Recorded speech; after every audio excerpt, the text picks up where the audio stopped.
Путін за Іловайськ відповіси. У Києві пікетували російське посольство. Акцію влаштували до роковин Іловайської трагедії 2014 року.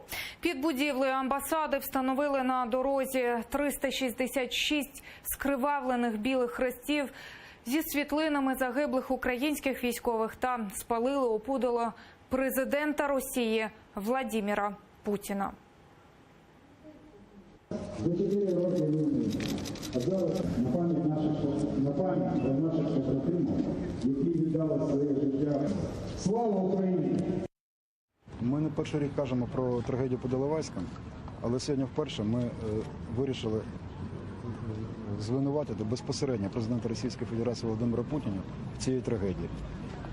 Ми вирішили, щоб більше ніхто не казав, що ці люди, які там загинули, вони жертви цього вероломного розстрілу. Це герої Іловайська, це люди, які виконували свій обов'язок, виконували до кінця. Вони не вийшли з гандбою, вони вийшли зі зброєю. А наказ на розстріл віддав безпосередньо головнокомандуючий військ Російської Федерації Володимир Путін. Тому ми звинувачуємо безпосередньо Володимира Путіна.